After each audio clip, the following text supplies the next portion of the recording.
नमो वितरागाय, नमो वितरागाय, नमो अरिहंताणम, नमो अरिहंतानम, नमो सिद्धाणम, नमो सिद्धानम, नमो आयरियाणम, नमो आयरियानम, नमो वज्रायाणम, नमो वज्रयानम, नमो लोये सव्वा साहुणम, नमो लोये सव साहुनम, ऐसो पंचन मुक्कारो, ऐसो पंचन मुक्कारो, सवपावपनाशनो, सवपावपनाशनो, मंगलाणं च सव्वेसीं, मंगलानम च सौवेसीम, परमं हवै मंगलम्। पड्वं हवै मंगलम्। ओम नमो भगवते वासुदेवाय, ओम नमो भगवते वासुदेवाय, ओम नमः शिवाय, ओम नमः शिवाय, जय सच्चिदानंद। जय सच्चिदानंद, जय सच्चिदानंद। जय सच्चिदानंद। जय सच्चिदानंद, जय सच्चिदानंद। जय सच्चिदानंद महात्माओं, आज तो हिंदी का टाइम है तो आप सब हिंदी में सत्संग करेंगे। तो अभी क्वेश्चन नहीं आया पर कांतियान जी, डॉक्टर चल्ला बेन, ना बिफोर दैट कांतियानंद जी, हाँ जी, आज तो पवित्र दिन है नवरात्रि का, तो महात्मा के लिए नवरात्रि का सिग्निफिकेंस क्या है और क्या भावना और करना पड़ मांगता है।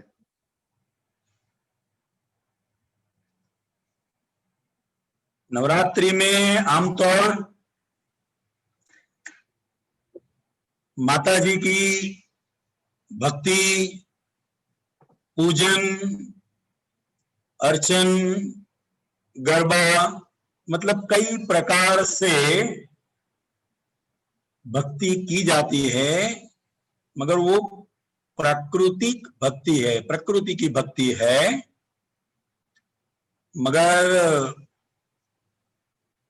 हमारे महात्माओं के लिए एक स्पेशल बात मैं करना चाहता हूं। आपने जब बताया है तो कि मन वचन काया से जाने अनजाने में कोई भी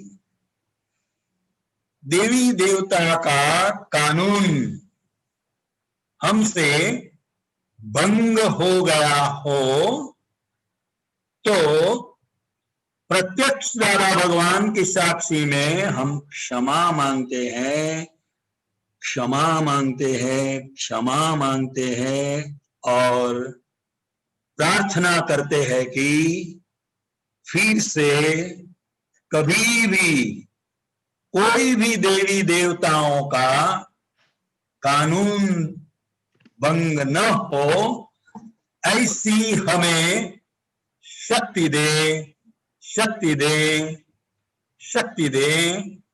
और स्पेशली सरस्वती माता जी का जो कानून है, मतलब ज्ञानी पुरुष की जो वाणी है वो ही प्रत्यक्ष सरस्वती देवी है। तो हमें सभी लोगों को भी ये ख्याल रखना है कि हमारे भीतर स्वाद वाद की ऐसी समझ बनी रहे कि कभी भी वाणी का उपयोग ये सही है, ये गलत है, इसमें न हो। ऐसी हे सरस्वती देवी, आप हम पर कृपा करें, कृपा आशीष बरसाए, ऐसी परम शक्ति दे, शक्ति दे, शक्ति दे। कहने का तात्पर्य सिर्फ इतना ही है कि माता जी की भक्ति मतलब जो क्रियाएं हो रही है वो व्यवहारिक भक्ति है, मगर वो भक्ति के टाइम पर हमारे भीतर हमारा ध्यान कहाँ वर्तता है उसका फल हमें मिलता है। तो हम सभी महात्माओं के लिए शुद्धात्मा का लक्ष्य रखकर जो भी व्यक्ति को जो भी माता के प्रति सहज भक्ति है वो अवश्य करे। और दादा भगवान के जीवन से भी हमने यही देखा है और इतनी सहजता से वो भी अम्बा माता जी की आरती करते हैं और एक निष्पक्षपाती भावना हमारे अंदर पैदा हो, यह बहुत जरूरी है, बहुत जरूरी है, बहुत जरूरी है। अगर वितराग पुरुष की बात हमें समझनी है तो सबसे पहले हमारे अंदर श्यादवाद का जो सिद्धांत है उसके प्रति हमारी जागृति जरूर रहनी चाहिए। और हमने कभी और बहुत बार महात्माओं के अंदर भी यह देखा है। इसलिए वो कहते थे मैं अम्बा का एक लाल हूं मैं। और खंभात में तो जब भी उनका आना होता था करीब 1973 से 1987 तक उनका दिव्य आगमन होता रहा। और जब भी हम आरती करते हैं तो सिमंदर स्वामी की आरती, दादा भगवान की आरती, उसके बाद हम अम्बा माता जी की भी आरती करते हैं। तो सभी देवता और देवियों की और हमारा व्यवहारिक जो भक्ति है उसे बनाए रखना है। और साथ साथ मैं शुद्धात्मा हूं, ये जो हमारा भीतर शुक्ल ध्यान है वो रहना चाहिए, ये बहुत आवश्यक है।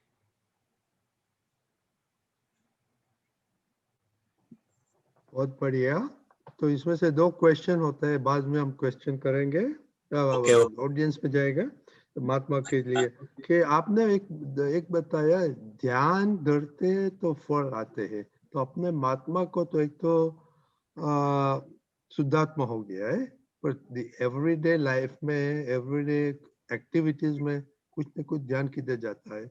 और फुर्सत में हमको पास्ट में जाता है, फ्यूचर में जाता है। तो महात्माओं के ध्यान ने फल में आपने क्या बताना चाहता थे आप?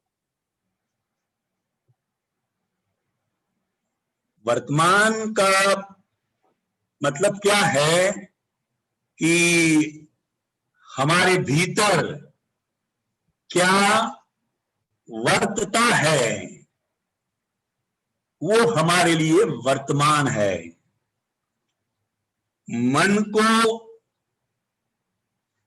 मन के धर्म को जानना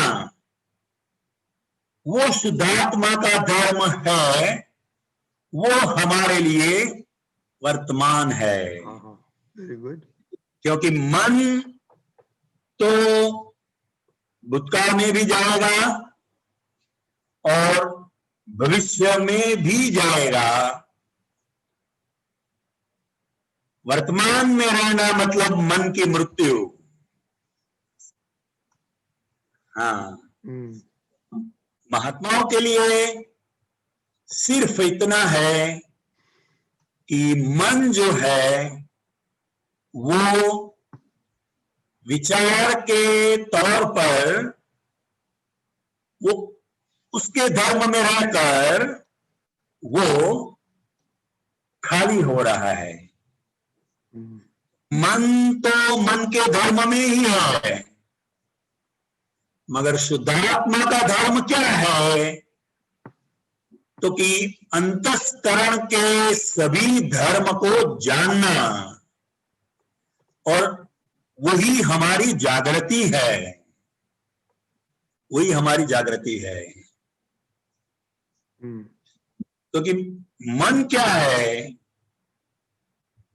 तो मन वो पिछले जन्म का अज्ञान का परिणाम है, और आज हमारी जो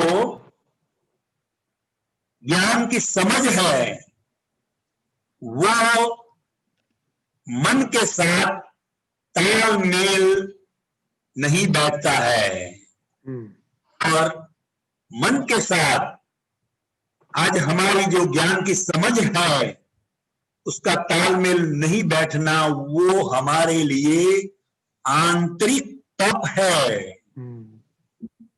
वो हमारे लिए आंतरिक तप है। बहुत बढ़िया।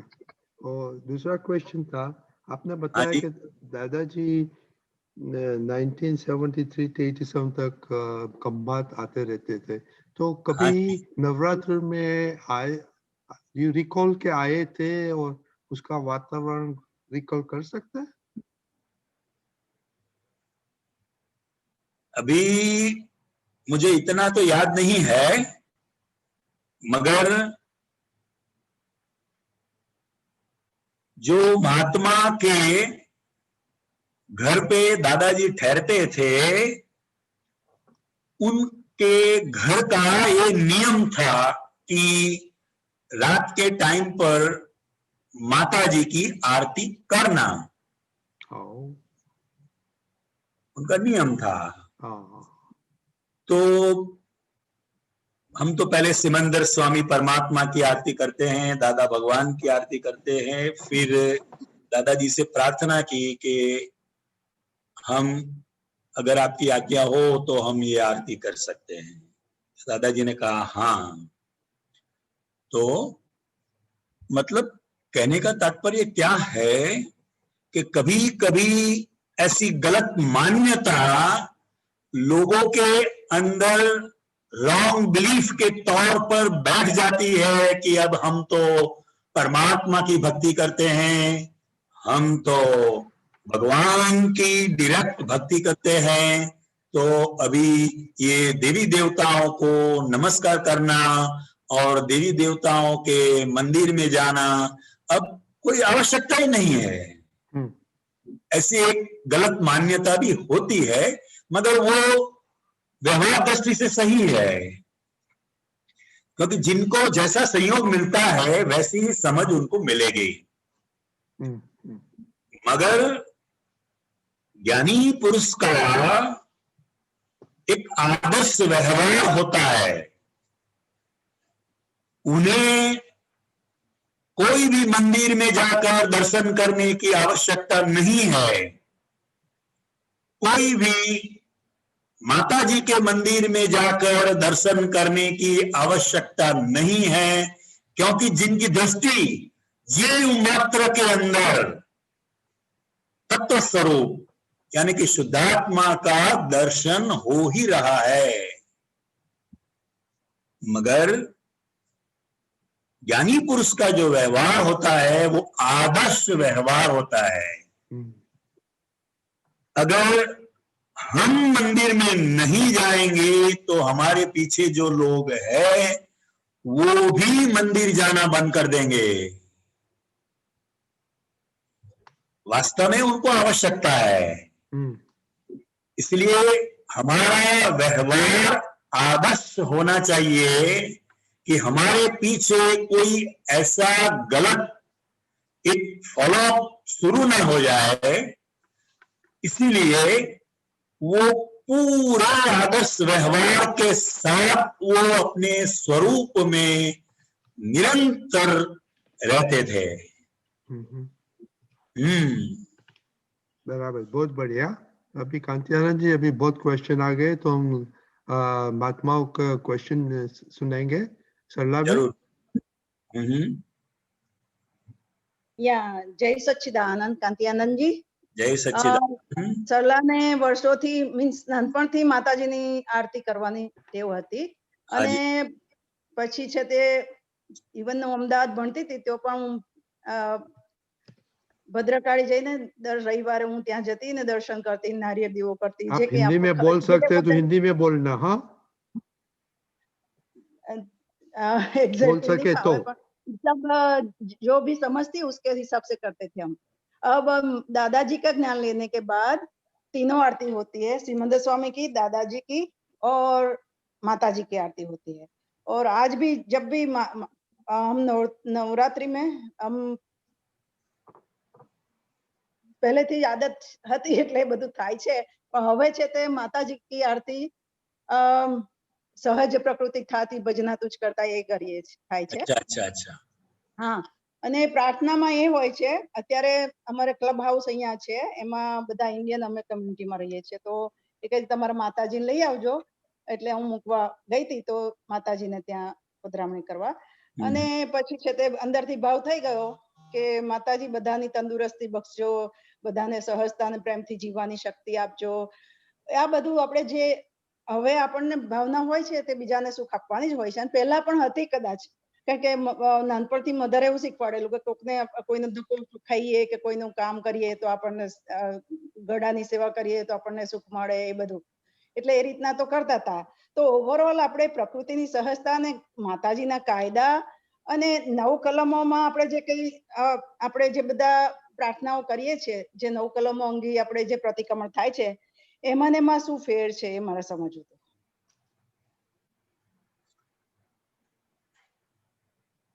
એટલે मैंने पहले ही बात बताया कि जो भी परिवार के अंदर कोई माताजी की भक्ति की परंपरा होती है, जैसे आपके घर में शायद माँ कालिका की भक्ति होती होगी, किसी के घर में आद्य शक्ति अम्बा माता की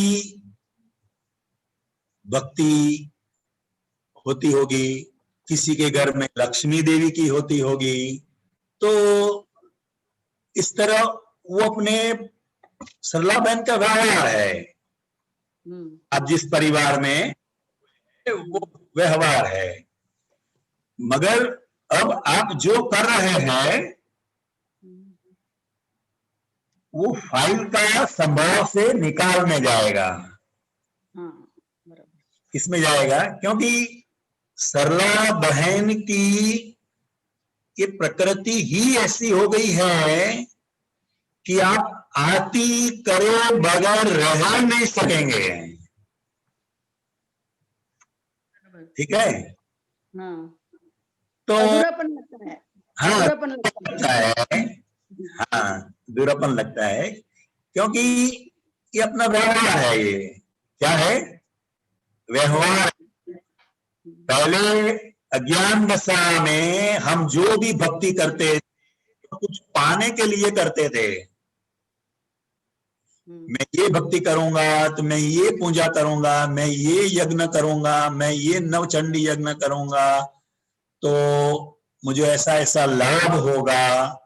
एक ऐसी कोई भी कामना के साथ ये होता था, और ऐसा ही होना चाहिए व्यवहार में तो, ठीक है।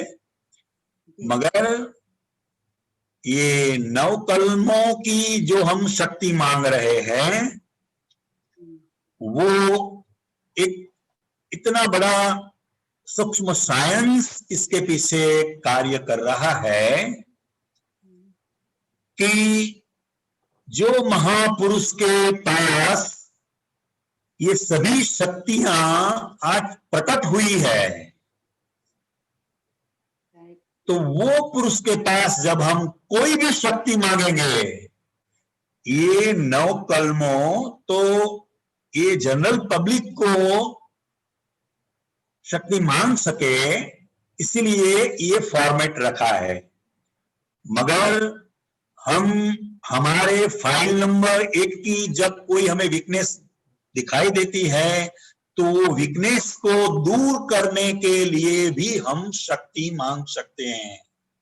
हाँ, तो अभी क्या होता है कि अभी ज्ञान लेने के बाद तो हमारी भावना वही है ना कि सबको सुख मिले, वही है, राइट। अच्छा है, बराबर है। प्रकृति की सहजता मिल जाए, प्रकृति हमारी प्रकृति सहज हो जाए, तो फिर तो किसी को नड़ने वाली है ही नहीं। नहीं, बराबर है। तो अभी भावना वही होती है कि चलो सुबह में शुरू जब જે દાદા ભગવાનનું પદ છે કે પ્રાતઃકાળથી શું કરે છે આ મારું પૂતગલ, એને જોવાય છે અને પ્રાર્થના પણ થાય છે। કોઈ પણ જીવને આપણાથી ઊંચે અવાજથી કંઈ બોલાઈ જાય છે તો પાછું તરત રિટર્ન થાય છે પાછું જ। બરાબર અને છે। હવે એવી ભાવના છે કે જે કઈ સંજોગોમાં જે આપણો હિસાબ હોય આવવા દો, અને એની સાથે સાથે દાદા મને એવી શક્તિ આપો કે સામે તમે હાજર રહેજો, જ્ઞાન આજ્ઞાઓ હાજર રહે અને જાગૃતિમાં રહેવાય, એવી ભાવના છે। અને અત્યારે માતાજીને ત્યાં મૂકીને આવીને તો મને ત્યાં પ્રાર્થના અને આરતી પણ થઈ ગઈ અંદરથી, અને બધા માટે ભાવના થઈ કે જે કોઈ જીવ ત્યાં આગળ માતાજીમાં દર્શન કરે એને સુખ શાંતિ પામે અને દાદાજીનો ભેટો થાય ને મોક્ષ થાય। એ બરોબર કહેવાય કે? બરાબર કહેવાય। અને માતાજીના કાયદામાં આપણે જે કંઈ આપણે પહેલા પૂર્વે હિસાબો અજ્ઞાનતાને કારણે બધું લોભ, ક્રોધ, માન, માયા, લોભ, અહંકારથી આપણે ઘણો બધો વ્યવહાર થઈ ગયેલો હતો, એ બધા આપણે પાછા ફરીને આપણી પ્રતિક્રમણ થઈ જાય તો ચોખ્ખું થયું કહેવાય કે હજુ કેવી રીતે હોય? થયું કહેવાય। અને નવરાત્રમાં हिंदी नवरात्र में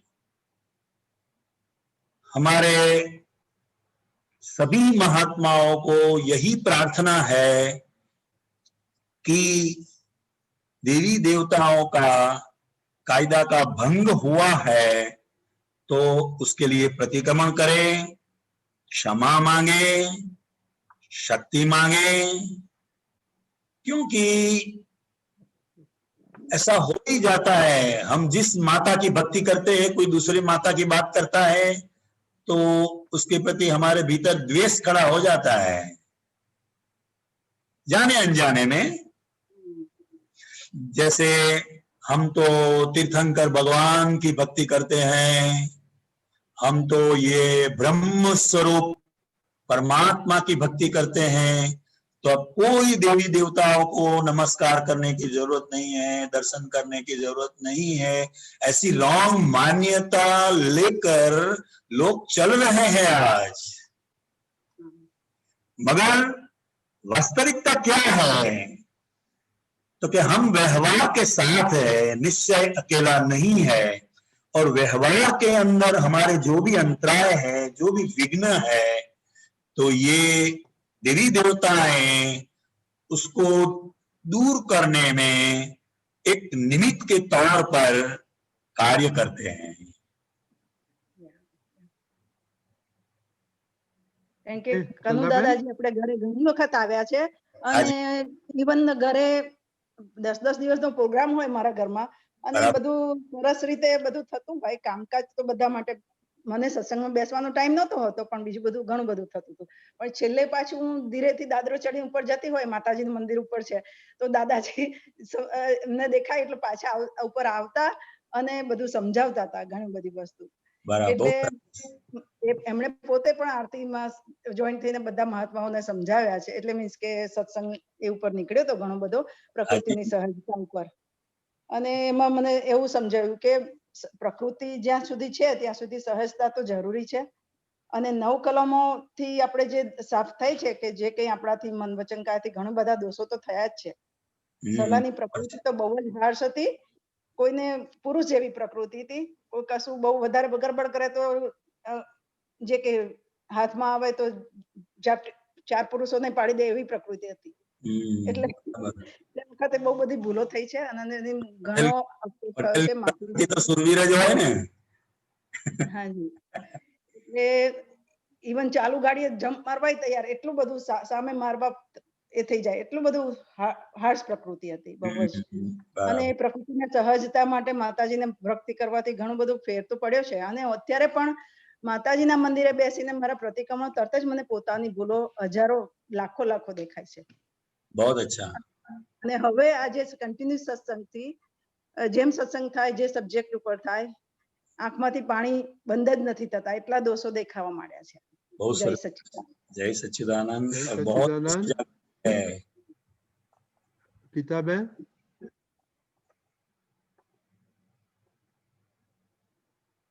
જય સચ્ચિદાનંદ. જય સચ્ચિદાનંદ. કાંતિ આનંદજી જય દીપક આનંદજી, આ છે ને બુક નંબર 11,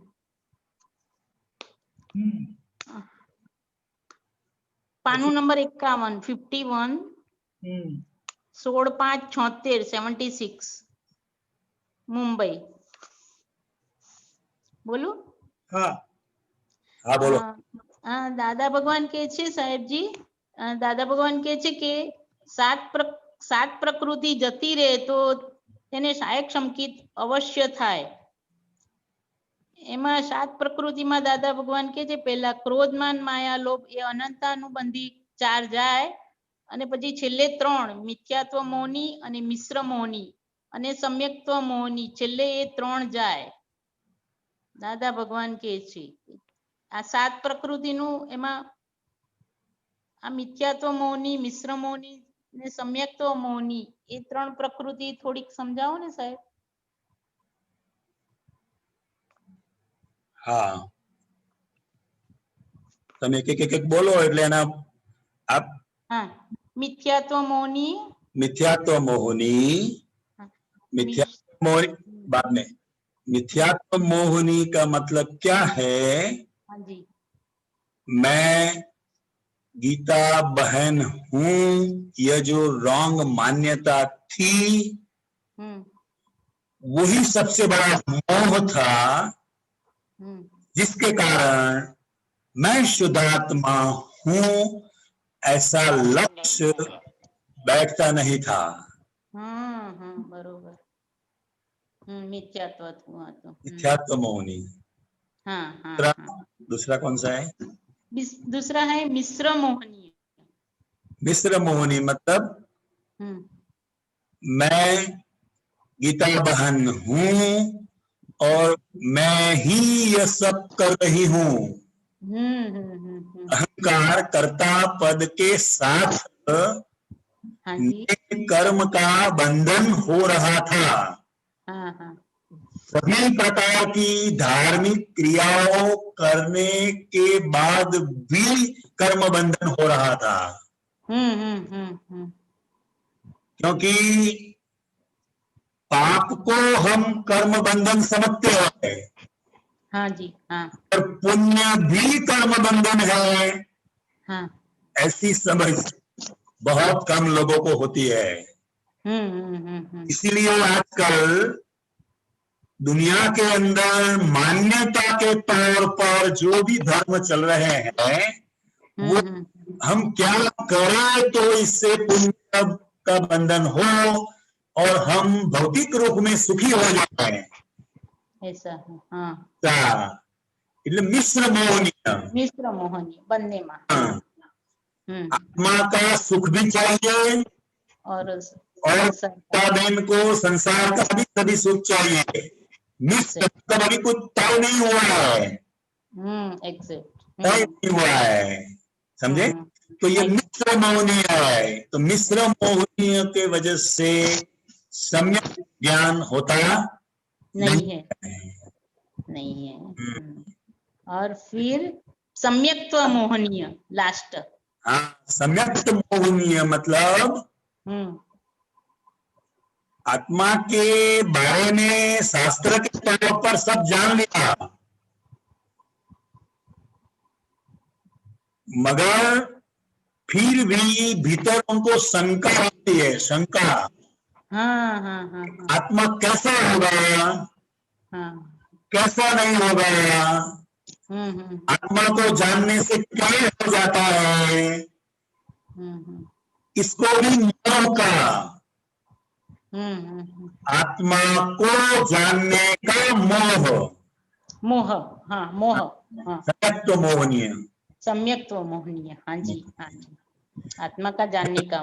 भगवान की कृपा से हम ये सभी प्रकार की मोहनीय से मुक्त हो गए। एग्जैक्ट, सच्ची बात। और मैं शुद्धात्मा हूँ, यह ज्ञानी पुरुष की कृपा से हमें ये दृष्टि प्राप्त हो गई। ओ अच्छा, सरस सरस, दृष्टि प्राप्त हो गई। ओ सरस। ये इसके नाश होने के बगैर कभी सम्यक्त मोहनीय होती नहीं है, सम्यक्त दर्शन नहीं होता है। सच्ची बात, सरस सरस सरस सरस सरस साहेब, बहुत सुंदर, सरस समाधान થયું સાહેબ। જય સચ્ચિદાનંદ, जय सच्चिदानंद। जय सच्चिदानंद। मंजू बहन। जय सच्चिदानंद, कंतियानंद जी, जय सच्चिदानंद। जय सच्चिदानंद। एक सवाल पूछो तो आ अगर तो हिंदी में बोल सके तो, नहीं तो गुजराती चल। एक सवाल है, वो पहले जो बहुत दादा के बहुत सपना आते थे, और उसमें एक स्वप्न था, क्योंकि आज नवरात्रि शुरू हो गई तो याद आ गया कि दादाजी एक बार सपने में आए थे, ऐसे कि माता जी जैसे अंबा माँ बैठते हैं ऐसे सिंह पर सवार थे दादा भगवान, और मैंने सोचा कि अंबा माँ होंगे, तो देखा तो दादा का स्वरूप देखा तो दादा धोती में थे, नीचे पांव से शुरू हो गया सपना, और देखा दादा भगवान बैठे हैं, और दोनों आंखों से जो तेज निकल रहा था, दोनों आंखों से डायरेक्ट मेरे शरीर पर तेज पड़ रहा था। वो सपना याद करती हूँ, रोना आ जाता है।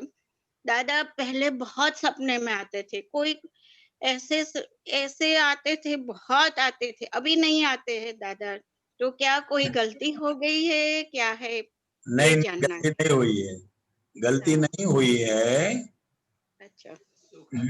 वो अपने दो देह का जो कर्म का हिसाब है, उसके हिसाब से उनका आना होता है, मगर हमें समझ लेना चाहिए कि दादा भगवान का दर्शन अगर एक बार भी हो गया तो हमारा आत्यंतिक कल्याण हो गया, बस।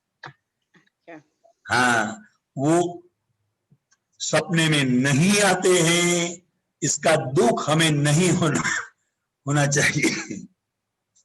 इसका दुख हमें नहीं होना चाहिए। अच्छा, और आद्या शक्ति का मतलब क्या है? आद्य शक्ति मतलब प्रकृति की शक्ति। अच्छा, आद्य शक्ति प्राकृतिक शक्ति। अच्छा, आप जब भी आप लोग सत्संग करते हैं तो ऐसे लगता है कि दादाजी हाजिर हो गए, ऐसे लगता है। हर आपका पुत्र जब भी सत्संग करते हैं, कभी ऐसे हो जाता है कि दादा के पाँव में बैठे हैं, ऐसा हो जाता है। उनको हाजिर होना ही पड़ता है। अच्छा। हाँ। अच्छा, आप भी हमें शक्ति दो, ये 9 दिन और पूरा जीवन दादा की आज्ञा में पास करें ना। बहुत अच्छा, हम सभी दादा भगवान को, वितराग परमात्मा को, वितराग शासन देवी देवताओं को और सभी देवी देवताओं को प्रार्थना करते हैं कि हम निरंतर दादा भगवान की आज्ञा में ही रहे और मैं मंजू बहन हूं, वो स्वप्न में से हम निकलकर वास्तविक हमारा जो भीतर जीवन है, मैं शुद्धात्मा हूं, वही आप जिए और हम भी जिए, ऐसी प्रार्थना करते हैं। हाँ, जय सच्चिदानंद। और कोई पूछना है? नीलूफर, तुम्हारा क्वेश्चन હતો? नीलूफर, यू आपका क्वेश्चन था?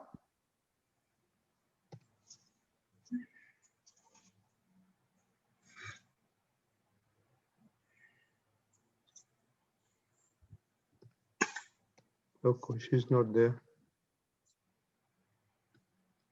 Okay, महात्माओं, क्वेश्चन बोलिए।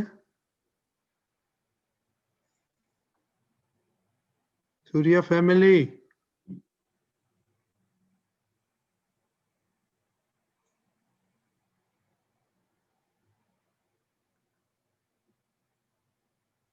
हाँ गीता बहन बोलिए।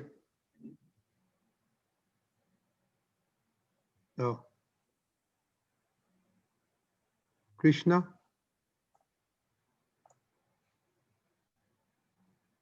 कृष्णा बोलिए। अशोक जी का प्रश्न है। हाँ, जय सच्चिदानंद। किसका? अशोक जी, जयपुर। ओके।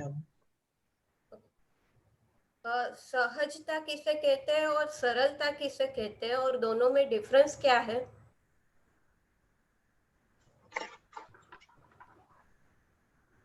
संयोग के अनुसार जो मुक्त दशा से वर्तते हैं, अच्छा, जिनको भीतर ऐसा कुछ भी नहीं है कि मुझे ये करना है, मुझे ये नहीं करना है, मगर जैसा संयोग आता है उस आधार पर वो इतनी सहजता से वो जीते हैं। और सरल का मतलब क्या है कि लोग जैसा कहे, संगपति जैसा कहे या आप्तपुत्र कुछ कहे या कोई महात्मा कुछ कहे, तो वो इतनी सरलता से वो बात को स्वीकारते भी हैं और कभी उनको पसंद नहीं है, मतलब संगपति को या महात्मा को या आप्तपुत्रों को, तो वो उस बात को धीरे से छोड़ देते हैं। अच्छा, तो ये अवलोकन करने की दृष्टि हृदय से, तो यही तो ज्ञानी पुरुष का दर्शन करना है कि एक घंटे तक बातें चलती रही कि ये जूनागढ़ के अंदर यात्रा की जाए, सभी महात्माओं को लेकर उधर दर्शन करने जाए दादा भगवान की हाजिरी में। ये सब बातें घंटे 2 घंटे भर होती रही। दादाजी ने भी सब अपना जो सुझाव था वो दिया और 2 घंटे के बाद संगपति ने कहा कि अभी ये बात हम नहीं कर पाते हैं संयोगवशात, फिर कभी होगा। तो यही उनकी सरलता है। अच्छा, नो ऑडिट, नो इंक्वायरी, अच्छा, सरलता। हमें तो हम किसी जगह पर बैठ गए एक बार तो कोई हमें खड़ा कर देता है कि आपको यहाँ नहीं बैठना है, आपको उधर बैठना है, तो भी हमें तकलीफ हो जाती है। सही बात है। क्योंकि हमारी समझ क्या रहती है कि सबसे पहले मैं आई हूं तो मैं बैठ गई थी, इसमें क्या मैंने गलती की। तो मतलब एक बालक जो होता है ना, हाँ, वो बालक का अपना कुछ नहीं होता है। ऐसे ही totally only scientific circumstantial evidences जैसे जैसे आते हैं उस आधार से वो वर्तते हैं। अच्छा, तो उसका मतलब ये कि संजोग है तो संजोग के अनुकूल हो जाए तो उसको सहजता कहते हैं और व्यक्ति के अनुकूल हो जाए तो उसको सरलता कहते हैं। हाँ, एग्जैक्टली एग्जैक्टली। अच्छा, तो वो सहज, हाँ, मगर ये आपने बताया वो बहुत आसान बात है, मगर जब कोई बात तय हो गई कि हमें मुंबई 5 दिन के लिए घूमने के लिए जाने का है, समझे, हाँ, तो मन इस बात को पकड़ लेता है और सब प्लानिंग करने लगता है, कहाँ कहाँ घूमना है, क्या क्या देखना है, सब हो जाता है। और कोई संयोगवशात यह प्रोग्राम कैंसिल होता है तो हमारे अंदर एक बहुत बड़ा पजल हो जाता है और हम बुद्धि के तौर पर इसकी इंक्वायरी करने लग जाते हैं कि ये सब तय हुआ था, ये किसने कैंसिल किया, ये किसने सब बात बिगाड़ दी, ऐसा सब इंक्वायरी में चले जाते हैं। क्योंकि एक बार जो बात तय हो जाती है वो छूटना इतना आसान नहीं है, वो जागृति पर आधार रखता है। किसके पर आधार रखता है? जागृति पर। जागृति। इसलिए कहा कि ज्ञानी पुरुष छोटे बालक जैसे होते हैं।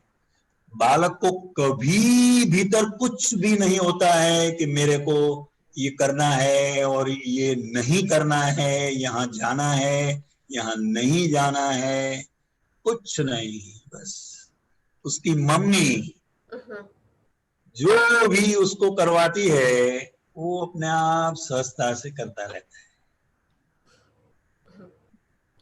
तो इसी से ही हम ज्ञानी पुरुष को पहचान सकते हैं। ओके, कृष्णा बहन। हाँ, हाँ, हाँ, तो ये सहजता और सरलता का गुण हमें प्रकट हो तो उसके लिए कैसी समझन हमें रखनी चाहिए? हाँ, जब हमारे भीतर दूसरों के मत पर चलने की शक्ति प्रकट हो जाएगी और भीतर ऐसा कोई आग्रह नहीं रहेगा कि मेरे को ये करना ही है और मेरे को ये नहीं करना है। जब भीतर आग्रह से हम मुक्त हो जाएंगे तो इसका परिणाम सहजता और सरलता है। ये परिणाम है ये। अच्छा, हाँ, समझ में आया। तो कोई आग्रह नहीं रहना चाहिए, आग्रह नहीं रहेगा तो भीतर से भीतर से।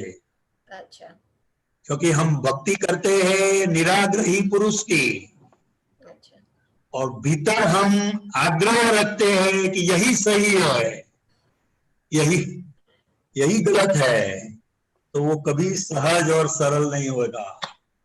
अच्छा, हाँ, ठीक है कृष्णा बहन। हाँ ठीक है, हाँ ठीक है, हाँ, जय सच्चिदानंद। जय सच्चिदानंद। अशोक भाई। जय सच्चिदानंद स्वामी जी। जय सच्चिदानंद। अभी आप जो बात कह रहे थे वो एग्जैक्टली बहुत मायने रखती है। हाँ जी। वो आपने कहा ना कि वो अपने मतलब संजोग के अनुसार कोई काम नहीं हो तो बुद्धि सोचने लग जाती है। हाँ, जबकि जो कोई होता है वो अच्छे के लिए ही होता है। मगर वो थोड़े दिनों के बाद पता चलता है ना। हाँ हाँ, वो मेरी क्या है, मेरी लड़की का रिश्ता मैं करने जा रहा था और हमारी बात लगभग तय हो गई थी। हाँ जी। लेकिन वो क्या, मेरी लड़की गेहूं नहीं खाती है तो वीट से एलर्जी है उसको। हाँ जी। तो जब उनको इस बात का पता लगा तो वो फिर सारा प्रोग्राम कैंसिल हो गया। हाँ तो मेरे मन में तो ये विचार आ रहे थे कि देखो अपन ये करेंगे, वो करेंगे, वो करेंगे। हाँ और फिर बाद में कुछ समय बाद हमारी बेटी का संबंध एक बैंक मैनेजर के लड़के से बैंक मैनेजर से हो गया। हाँ, तब मेरी समझ में आया कि देखो कहाँ से कहाँ मिलाते हैं दादा। ये व्यवस्थित शक्ति, इसलिए तो कहा ना, ये जगत में चिंता करने का नहीं है। जी जी जी जी। हाँ, और व्यवस्थित शक्ति। और आपने जो आपका अनुभव बताया वैसा हमने हमारे परिवार के अंदर भी ऐसा देखा है। जी जी जी। हाँ, तो आपका ये अनुभव बहुत सही है, मगर जब वो वीट की वजह से टूट गया तब आपको दुख हुआ होगा। हाँ बिल्कुल बिल्कुल। मगर वो अपना भोगवटा है। क्या है? भोगवटा है। अपना भोगवटा है। भोगवटा है। और उसे भोगवटा भी नहीं कह सकते हम, अंतर तप कहते हैं उसे। हाँ हाँ हाँ। क्या कहते हैं? अंतर तप। अंतर तप, भीतर, भीतर का तप। हाँ, भीतर तप। के अंदर तो ऐसा चला होगा, रात को नींद भी नहीं आई होगी।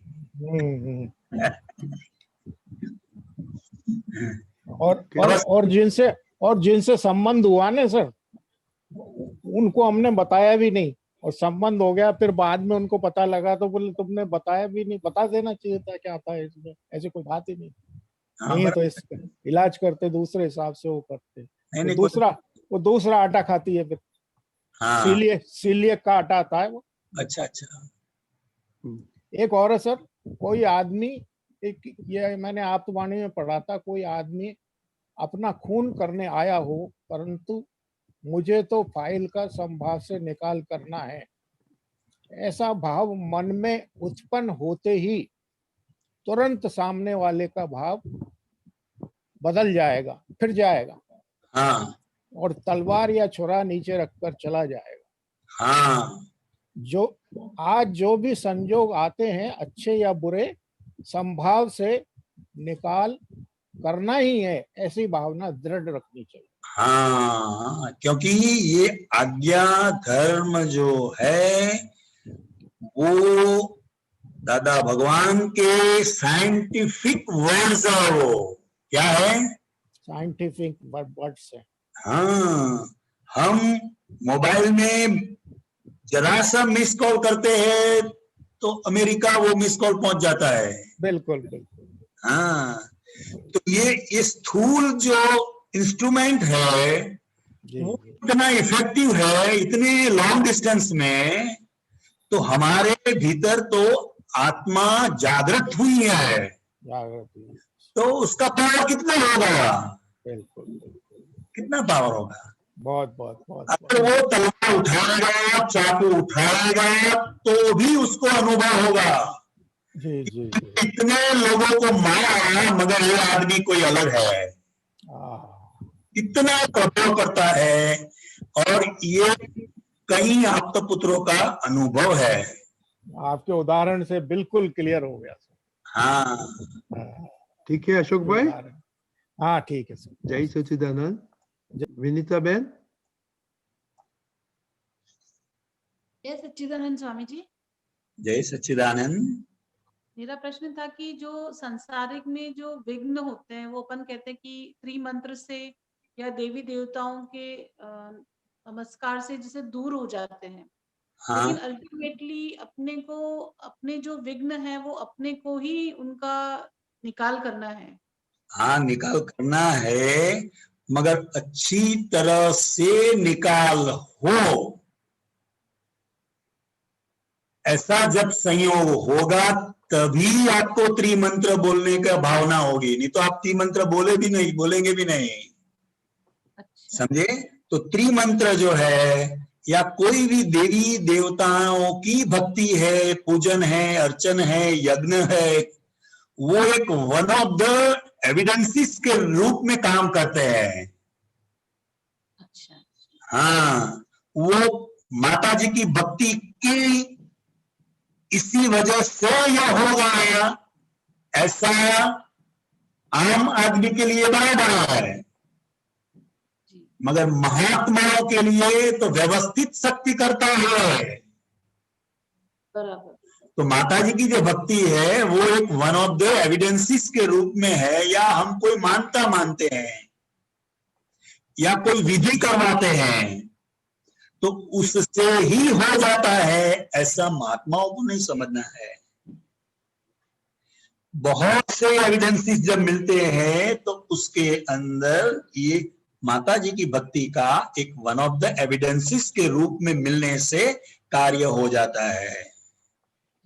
और अगर कार्य नहीं होना है तो आपको कितनी बार कहेंगे कि आप त्रिमंत्र बोलो, ये माता जी की प्रार्थना करो, क्षमापना करो, तो भी आप नहीं कर पाएंगे, क्योंकि आपका जो कर्म है ना भुगतने का, वो करने नहीं देगा। जी समझे आप? जी जी। तो यही प्रश्न दादा भगवान को पूछा गया था कि किसी भी प्रकार की हम आपसे विधि करवाते हैं तो काम हो जाता है, तो विधि से ही हो जाता है।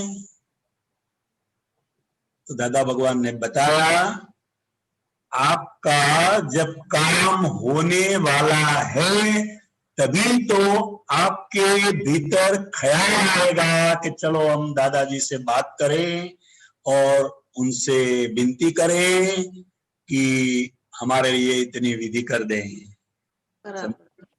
मगर वो दादा भगवान ने विधि की इसलिए होगा, ऐसी मान्यता हमारे महात्माओं के अंदर एक खड़ी होती है, क्योंकि इतनी भक्ति है उनके प्रति। मगर दादा भगवान ने ही बताया कि ये जो आपकी भावना है, सबसे पहले तो हम विधि करवाएं, और ये भावना तभी होगी जब आपका काम होने वाला है, नहीं तो वो ज्ञानी पुरुष का योग आपको बैठेगा नहीं। सही बात। समझे? आप दर्शन करने जाएंगे तो वो बोलेंगे दादाजी तो अभी सुबह ही निकल गए सूरत के लिए। समझे? आप फोन करेंगे तो बोलेंगे दादाजी अभी आराम कर रहे हैं। तो ये विधि कराने का संयोग नहीं जमेगा, वो कार्य होने वाला नहीं है। तो हमें ये आज्ञा धर्म से समझना है। सही बात।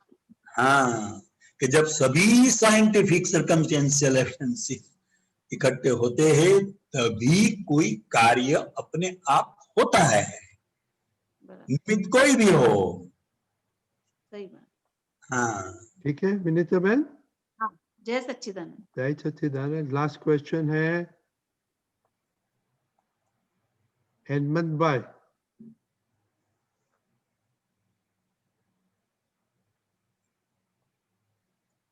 आप बोलिए। We lost him. बोलिए। आवाज नहीं आ रहा है। नहीं, we lost him. No, ये अनम्यूट नहीं हुआ अभी। Is there? अनम्यूट करे या? No. हनुमान जी अनम्यूट करे। तो हेमंत। हाँ, नहीं Hemant. Yeah, Bhumimar, ne? You can go to next. Yeah, his connection is very poor. Yeah, right. Okay, चलो क्षेत्रीय के प्रीतिबेन मुंबई से लेगा। प्रीतिबेन।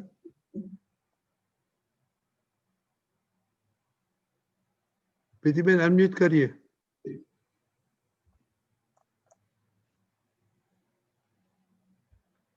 Direct connection आ गया। भूल में से हो गया। हाँ, ओके। तो अभी टाइम हो गया दीपक कांतियान जी, दीपकान जी एक्सपीरियंस का। तो हम एक्सपीरियंस सुनेंगे, बात कांतियान जी का कुछ एक्सपीरियंस सुनेगा। जय सच्चिदानंद।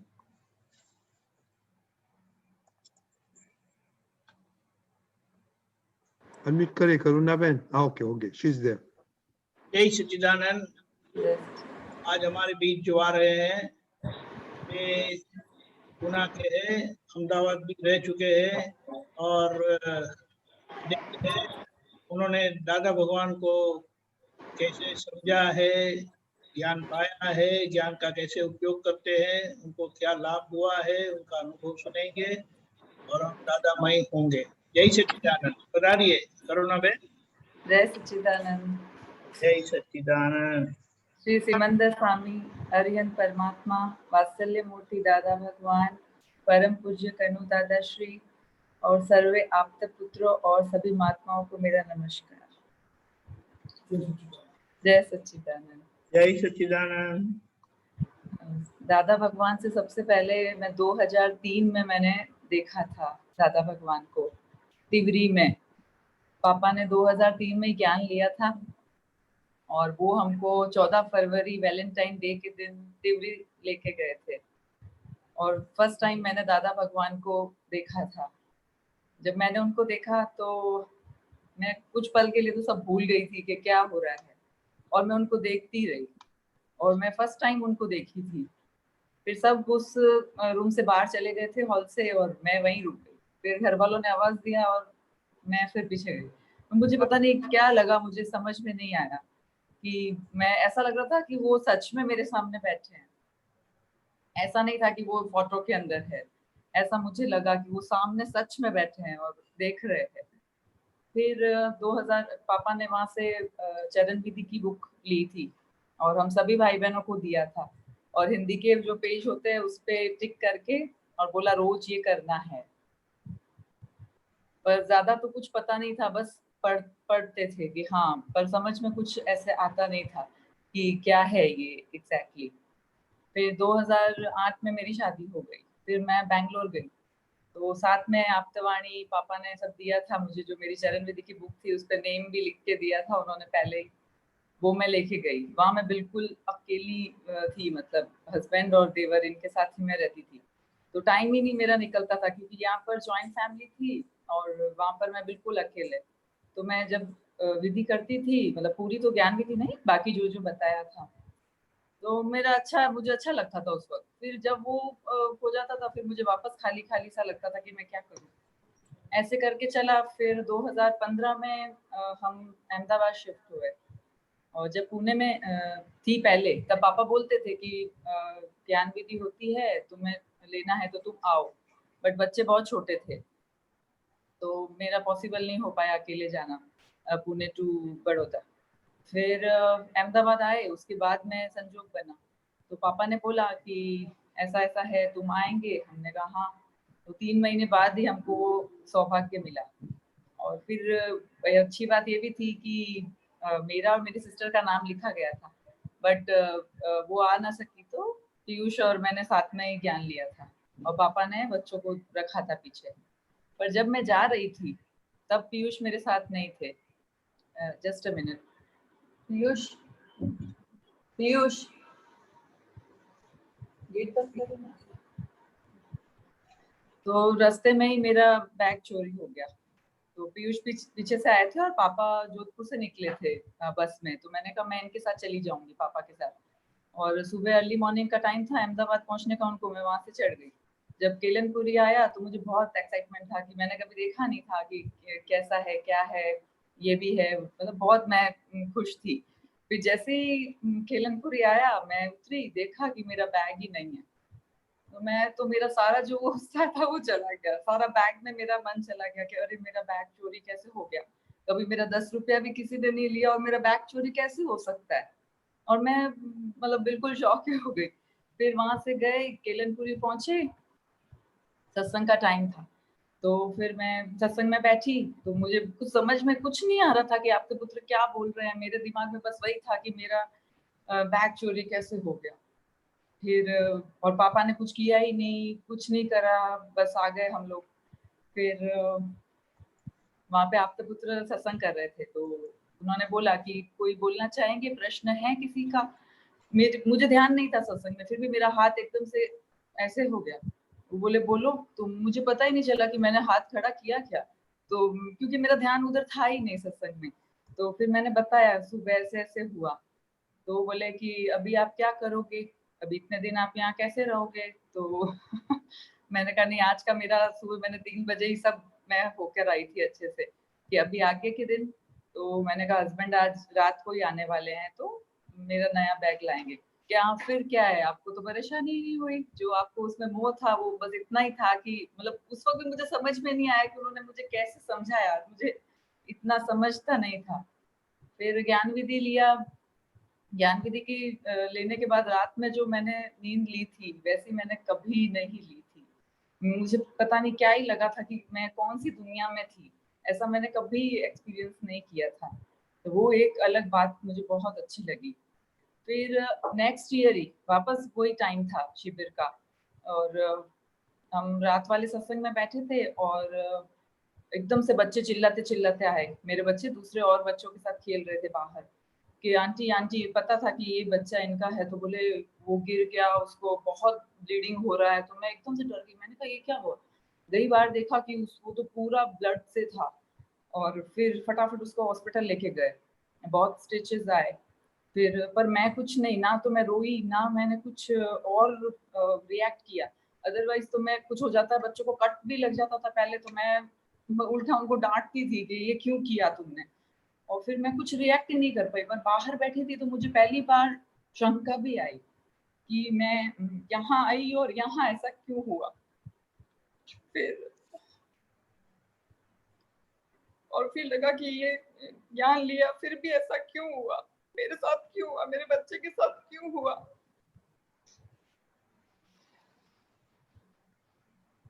फिर वापस फिर दूसरा ख्याल भी आ रहा है कि नहीं, यदि मैं घर पे होती तो मैं किसको दोष देती, तो मैं दादा को कैसे दोष दे रही हूँ कि मैं आपके यहाँ आई और ऐसा हुआ।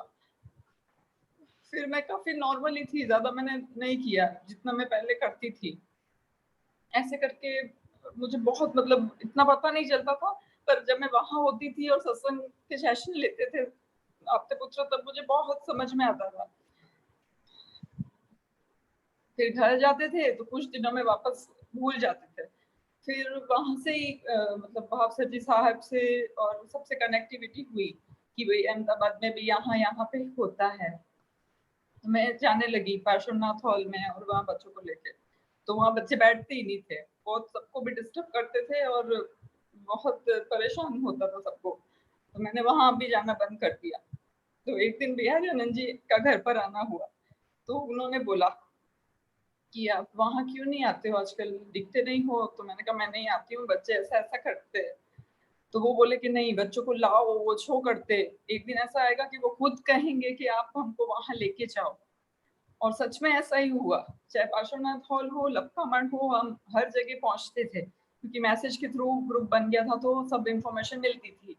तो सच में वो दिन आया कि बच्चे बोलते थे कि नहीं, हमको रात में भी यहीं रहना है, हमको घर नहीं जाना है।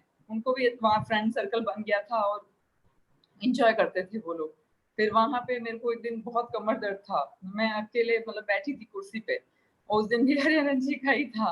वो बोले कि तू बैठी क्यों है, चल खड़ी हो, गरबा कर। मैंने कहा मुझे थोड़ा सा है कि नहीं नहीं कुछ नहीं, आओ। मुझे नहीं पता, मेरा ध्यान भी नहीं गया कि मुझे इतना सीवियर बैक पेन था, और हमने पूरी रात गरबा किया, और मुझे विश्वास ही नहीं हुआ कि ये क्या हो गया। और ये मुझे बोले कि बाद में बोले कि तेरे तो पेन था, कहाँ गया। मैंने कहा मुझे नहीं पता मेरा पेन कहाँ गया, और मैंने इतना देर तक गरबा किया। फिर अभी पुणे वापस आए तो फिर से सब खाली हो गया, सत्संग छूट गया वगैरह सब, तो बड़ा अजीब सा लगता था। फिर ये लॉकडाउन मेरे लिए तो वरदान साबित हुआ, उसमें वापस हम लोग जुड़े। और जब ये था पर्यूषण का पर्व था, तब तो जो सेशन ज्यादा देर के थे वो भी हम अटेंड करते थे। मतलब बहुत उत्साह रहता था, फटाफट खाना करके काम करके फ्री होके यहाँ बैठना है, अब सत्संग सुनना है, बस अब कुछ नहीं करना है। तो बहुत उसमें खुला। इतना टाइम मुझे कभी पता नहीं था, जो भी गलतियां होती थी, कुछ होती थी, तो मुझे नहीं होता था कि ये ऐसा क्यों हुआ। लेकिन उसके बाद मेरे को पता जागृति हुई कि जो भी कर रही है ये करुणा बेन कर रही है, मैं तो शुद्ध आत्मा हूँ। और यदि जरा भी जैसे बच्चों के साथ भी जरा सा तेज बोलो तो पता चल जाता कि नहीं ये नहीं करना है, और अंदर से एकदम से क्लिक होता था कि नहीं ऐसा नहीं करना है। फिर प्रश्न किया था तो बोला कि ड्रामेटिकली करना पड़ेगा, तो हाँ वो भी होने लगा। अंदर पता है कि हाँ मैं ऐसा नहीं कर रही हूँ, पर उनके लिए करके, पर जो मैं विचलित हो जाती थी ऐसा करके, वो मेरा बिल्कुल शांत हो गया। और मेरे को पहले गुस्सा भी बहुत आता था छोटी छोटी बातों पे या जैसे भी, वो भी मेरा बहुत कम हो गया। और अब अभी मेरी मतलब लॉकडाउन के पीरियड के दौरान कितनी बार ऐसा हो जाता था कि 4 से 4:30 बजे मेरी नींद खुल जाती थी, बिल्कुल अपना कोई अलार्म नहीं, कुछ नहीं, सीधा उठती और बाहर अलग जाके अपना चरण विधि करना शुरू कर देती। ये मुझे बोलते क्या तुम इतना जल्दी वो करती हो। उसके अभी कुछ दिन पहले ही यही आप्तपुत्र ने बताया था, यदि जब भी आपकी नींद खुलती है तो उस वक्त आप चरण विधि करो, मतलब यदि मन कहे कि नहीं करो, सो जाओ तो नहीं, उठ जाओ। पर मेरे को जब भी मैं उठती हूँ तो मेरे को बिल्कुल नहीं लगता कि मुझे नींद आ रही है या क्या, मैं सीधा उठ के शुरू हो जाती हूँ। नींद मुझे कुछ नहीं आता और अच्छे से मुझे सुबह का वो वातावरण और एक एक चीज में मुझे समझ में आती है ऐसे।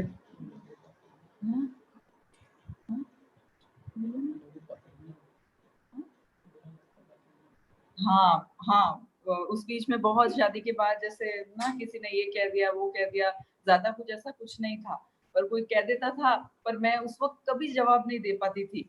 और मुझे बाद में होता था कि उसने मुझे ऐसा बोल दिया तो मैंने उस वक्त ये क्यों नहीं बोला। ये मेरे को मतलब शुरू से ऐसा रहा और मेरे को होता था कि मैंने क्यों नहीं बोला, मुझे भी उसको बोलना चाहिए था, और मैं बाद में खुद ही परेशान होती थी। फिर अभी दादा के ख्याल से अब समझ में आता है कि वो निमित्त मात्र होता है, हमें वापस किसी को नहीं बोलना चाहिए, और मैंने वो किया, लेकिन मन में तो जलता था, तो उसका मैं प्रतिक्रमण करती हूँ। और अब भी हल्का सा भी कुछ होता है थोड़ा सा, तो मैं हाथों हाथ प्रतिक्रमण करके उसकी माफी मांगती हूँ। और आप सबका आशीर्वाद ऐसे ही बना रहे और मुझे समझ में आता रहे, ऐसा आशीर्वाद दीजिए। जय सच्चिदानंद। जय सच्चिदानंद।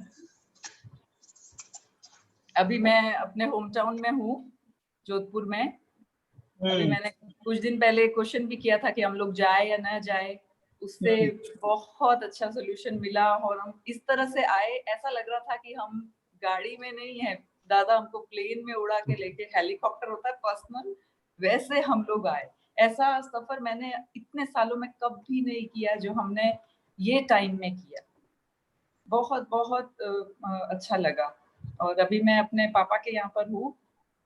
पापा दादा से बहुत सालों से जुड़े हुए हैं और उन्होंने जब ज्ञान विधि ली थी उस दिन, जिस दिन जो डेट थी वही उनकी डेट ऑफ बर्थ भी थी। अच्छा। और वो हर किसी को मतलब वहां से ना तिवरी जाना होता था, तो बहुत सारी बुक्स वहां रखी रहती थी टेबल पे, तो पापा खूब सारी लेते थे। तो हम बोलते थे इतनी सारी क्यों लेते हो आप, एक एक लो ना, इतना क्या लेते हो। बट वो सब जो भी ऐसे लोग होते थे उनको लगता था कि हाँ ये पढ़ेंगे, इनको समझ में आएगा, उन सबको ये चीज देते थे। और जो जो लोग लेते थे वो उनको इतना आभार करते थे कि आपने हमको इतनी बढ़िया चीज पढ़ने के लिए दी जो हमें आज तक कभी नहीं मिली। तब पापा ने, हमें समझ में आया कि पापा ऐसे वहां से क्यों लेके आते थे और लोगों को भी देते थे। फिर तिवरी में जब भी शिविर होते थे तो आप्तपुत्रों का हमारे यहाँ पर ही होके जाना, हमको सत्संग का लाभ यहाँ पर भी मिलता था। हम पूरा शिविर तो अटेंड नहीं कर पाते थे, पापा को जैसा टाइम मिलता था, एक दिन आधा दिन ऐसा जरूर जाते थे। फिर आप्तपुत्रों का सत्संग हमें यहाँ बहुत अच्छे, मतलब सब आप्तपुत्रों का यहाँ पे मिला हुआ है ज्यादातर। और कांत्यानंद जी, पापा ने अभी मुझे बोला था कि कांत्यानंद जी ने ही उनको पहली बार बड़ौदा बुलाया था समाधि स्थल पर। तब पापा पहली बार बड़ौदा कांत्यानंद जी के कहने पे ही गए थे जन्मोत्सव पर दादा भगवान के। पिताजी का नाम नंदलाल भाटी। हाँ, दीपकानंद जी को मैंने फर्स्ट टाइम ज्ञान विधि के दौरान देखा था, पर जब मैंने उनको देखा था, बाकी सब आप्तपुत्रों को मैं, मतलब कांत्यानंद जी, बिहारियानंद जी, नवीनानंद जी, पुलिनानंद जी, जयमेशानंद जी, ये सब हमारे घर पे आते थे। ये तो घर हमको पर सत्संग का, हाँ ये घर पर क्यों नहीं आए? हाँ, तो मैंने आपको पहली बार देखा था और जब देखा था तो मुझे बहुत डर लगा था, जैसे ना स्कूल में एक स्ट्रिक्ट टीचर होते हैं, तो मुझे जब आपको मैंने देखा तो मुझे वैसे, और मैंने पीयूष को भी बोला, मैंने कहा ये आप्तपुत्र एकदम पहली बार देखा है और एकदम मस्त मैनेज करते हैं सबको, अच्छे से बिठाना ये वो, तो मैं आपसे भी बहुत इम्प्रेस हुई थी। मैंने फर्स्ट टाइम आपको वहां देखा था। फिर अभी अभी जो ये लॉकडाउन में होते हैं अपने ये ऑनलाइन इसमें, और रजनीदा जी फिर बिलीफ बदल गई। हाँ नहीं, और जब मैंने आपको सुना हो मैंने इनको बोला, मैंने इनको बस वो करते हुए मैनेज करते हुए देखा था कि हाँ स्ट्रिक्ट है, पर नहीं, आप लोग सब आपके पुत्र एक जैसे हैं। मैं एक भी नहीं कह सकती कि ये ऐसे है या ये ऐसे है। किसी से भी बात करो एक ही फीलिंग आती है कि बस दादा भगवान ने उनको कैसे बना सकते हैं, मतलब अपने बच्चों को भी हम सेम नहीं कर सकते, उन्होंने आप सबको एक जैसा कैसे बनाया होगा, वो क्या है मतलब। और हर वक्त दादा के तो इतने अनुभव है कि मैं पूरी रात भी बोलूं तो शायद कम हो जाएगी। मेरे को चूज करना मुश्किल हो गया कि मैं क्या बोलूंगी, कौन सा बोलूंगी। बात सही है। हाँ, तो दादा की कृपा हर वक्त रहती है। अभी कल का इंसिडेंट था, मेरे भाई को स्टोन की प्रॉब्लम हो गई थी, छोटे भाई को, कल की ही बात है। वो ऑफिस गया अपने और हाथों हाथ वापस आ गया, वापस ड्राइवर के साथ वापस आया कि एकदम इस तरह से आया कि उसको सीवियर पेन हो गया। फिर डॉक्टर को दिखाया, डॉक्टर ने आज सुबह की उसको सर्जरी का टाइम दिया था कि सर्जरी करेंगे। और मैंने दिन भर से मैं उसको देख ही नहीं पा रही थी, बस मैंने दादा को याद किया। मैं सब कुछ कर रही हूँ, लेकिन मैं सिर्फ दादा को मैंने बोला था कि आप इसको इस दर्द से मुक्त कर दो, बस कैसे भी करके इसको हमेशा के लिए मुक्त कर दो। फिर वो शाम किसी ने कुछ बताया कि होम्योपैथी दवाई भी रहती है, उसका बहुत अच्छा इलाज रहता है। और पापा उसको इमीडिएट लेके गए कि कल तो सर्जरी है, देखते क्या है। और वो बच्चा ऐसा गया था और आया ऐसा। जब वो जा रहा था तो मैंने बोला था ये अब जा रहा है, ये मुक्त होके आएगा, और वो वैसा ही आया। तो मैं और मेरी बिलीफ, मैंने पापा को बोला, मैं दिन भर से यही कर रही थी कि बस इसको मुक्त कर दो इस दर्द से। मतलब दादा का तो मैं जितना बोलूं मुझे बहुत मतलब प्यार के आंसू आते हैं। नहीं, बात सही है, बात सही है। ऐसे हर्ष के आंसू कभी आते नहीं है, क्योंकि दादा जो नहीं होता है ना, वो दादाजी से हो जाता है। एक बहुत बड़ी बात यह है कि दादाजी का यश नाम कर्म है ना, उस ये आगे के सारे अर्धकाल चक्र तक का है, उनका कुछ तो होगा। और हमने उन पर विश्वास किया, वो हमारा खुद का ही विश्वास है, तो उसका तो फल हमें मिलना ही है। तो ये विकट परिस्थिति में हम समाधान लेकर निकल आते हैं ना, वो बहुत इम्पोर्टेंट है। फिर उसका आगे का जो परिणाम होगा तब तो आप बलवान हो गए हैं। जैसे कुछ भी ऐसा बोलेंगे कि आखिर के जन्म में चरम शरीर होता है, तो वहां तो कुछ भी आएगा तो कुछ हो नहीं सकता है हमें। लेकिन ये सब परिणाम आज जो जरूरी है ना हमें प्रगति के लिए, वो दादा भगवान से हो जाता है। और ये हमारी बहुत बड़ी बात है। और जो ये आपने आगे बताया कि ज्ञान विधि तो हो गई, फिर चरण विधि आप करते थे तो उसका तो फायदा मिलेगा ही। आखिर में आपको सत्संग का लाभ मिला अहमदाबाद में।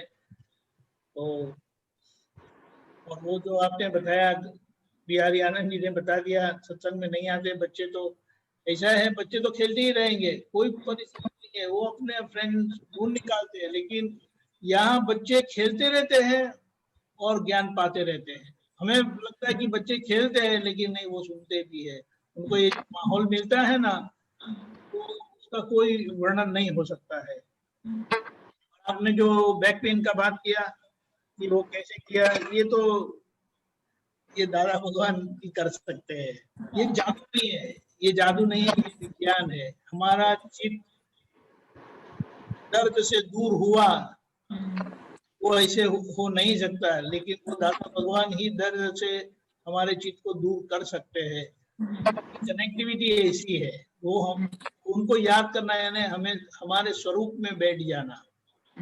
तो बहुत इसकी सूक्ष्मता में जाएंगे तो पता चलता है कि ये नेट विज्ञान है, नो मैजिक। लॉकडाउन ने तो सभी का काम किया है, वो बहुत बड़ा वरदान हो गया है हमारे सबके लिए।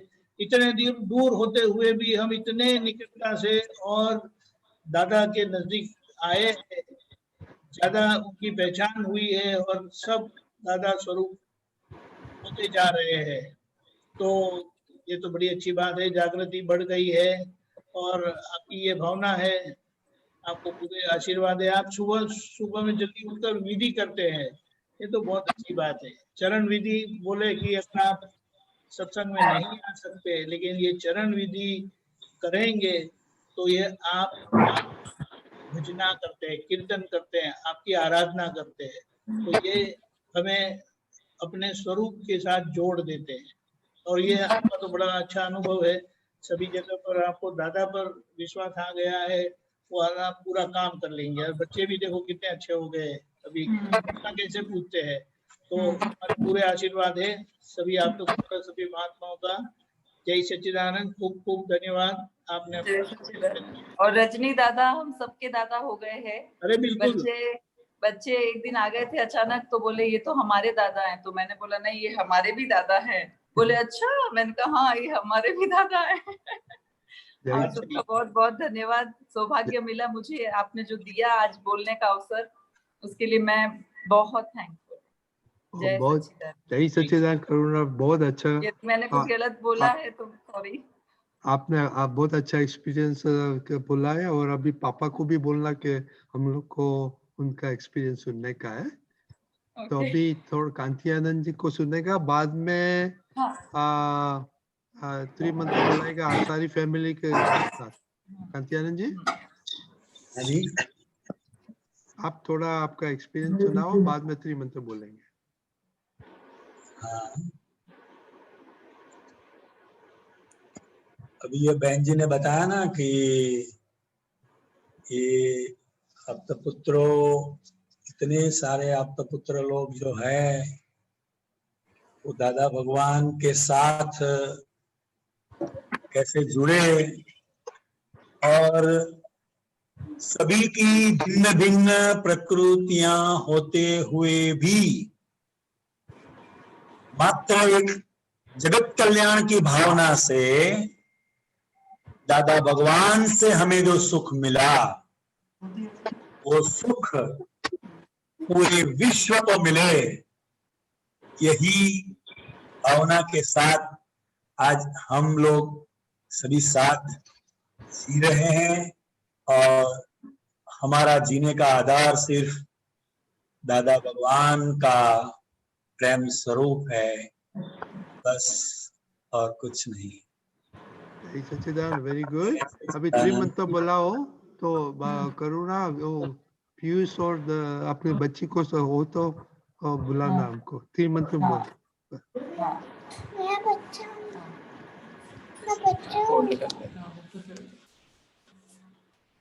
नमो वितरागाय, नमो वितरागाय, नमो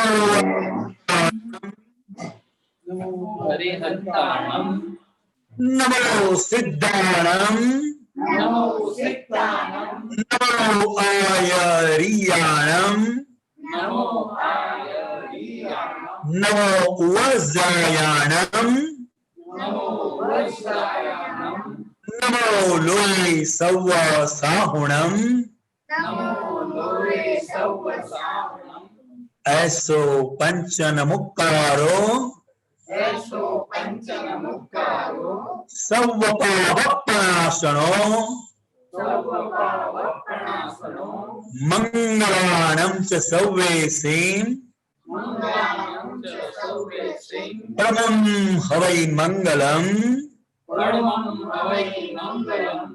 ओम नमो भगवते वासुदेवाय, ओम नमो भगवते वासुदेवाय, ओम नमः शिवाय, ओम नमः शिवाय। जय सच्चिदानंद। जय सच्चिदानंद। दिव्य अम्बा माता जी को, दिव्य अम्बा माता जी को मैं अत्यंत भक्ति पूर्वक नमस्कार करता हूँ, मैं अत्यंत भक्तिपूर्वक नमस्कार करता हूँ, और प्रार्थना करता हूँ कि और प्रार्थना करता हूँ कि हमारा सर्व क्षेत्र में, हमारा सर्व क्षेत्र में सभी प्रकार से, सभी प्रकार से, काल से, काम से, समय से समय से हमारा रक्षण करें, हमारा रक्षा करें, और कृपा आशीष बनाए रखें। और कृपा बनाए रखें। महालक्ष्मी देवी को लक्ष्मी देवी को महालक्ष्मी देवी को मैं अत्यंत भक्तिपूर्वक नमस्कार करता हूँ मैं अत्यंत भक्तिपूर्वक नमस्कार करता हूँ और प्रार्थना करता हूँ कि हमारा सभी प्रकार का अंतरायों तोड़कर हमारे घर पधारे,